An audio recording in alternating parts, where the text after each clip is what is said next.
दोस्तों, इस अजीब जगह में जो भी होता है उसे देखकर कोई भी डर जाए। सभी लोग हैरान रह जाते हैं जब एक आदमी अपने हाथ पर बार बार चाकू चलाने लगता है। लेकिन सबसे चौंकाने वाली बात यह थी कि उसे बिल्कुल भी दर्द नहीं होता। इतना ही नहीं, उसके शरीर से खून की एक बूंद भी नहीं निकलती और कुछ ही सेकंड में उसके सारे घाव अपने आप भर जाते हैं। यह नजारा देखकर सबकी हालत खराब हो जाती है। उन्हें यकीन दिलाने के लिए कियांग भाई अचानक लियान यू के सीने में चाकू भोंक देता है। यह देखकर सभी लोग घबरा जाते हैं।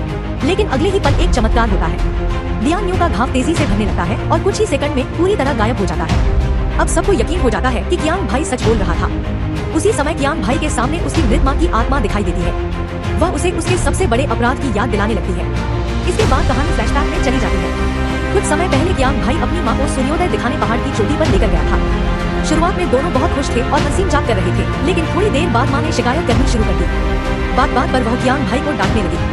कियांग भाई उसे समझाने की कोशिश करता है, लेकिन माँ लगातार उसकी बेइज्जती करती रहती है। यहाँ तक कि गुस्से में उसे थप्पड़ भी मार देती है। गुस्से में आकर वह अपनी माँ को पहाड़ से नीचे धक्का दे देता है। माँ को गिरता देखकर वह बुरी तरह घबरा जाता है। उतरते समय उसके साथ कुछ ऐसा होता है जिसकी उसने कभी कल्पना भी नहीं की थी। अचानक उसकी माँ फिर से उसके सामने खड़ी दिखाई देती है। वह उससे पूछती है कि अगर वह उसकी देखभाल नहीं करना चाहता था तो सीधे कह देता। उसे मारने की क्या जरूरत थी। अपनी मृत माँ को सामने देखकर कियांग भाई पूरी तरह पागल हो जाता है। वह अपना होश खो बैठता है और अचानक एक लड़की की तरफ दौड़ पड़ता है। अपनी जान बचाने के लिए लड़की तुरंत गोली चला देती है। गोली सीधे कियांग भाई के दिल में लगती है। सबको लगता है कि अब उसका अंत हो गया।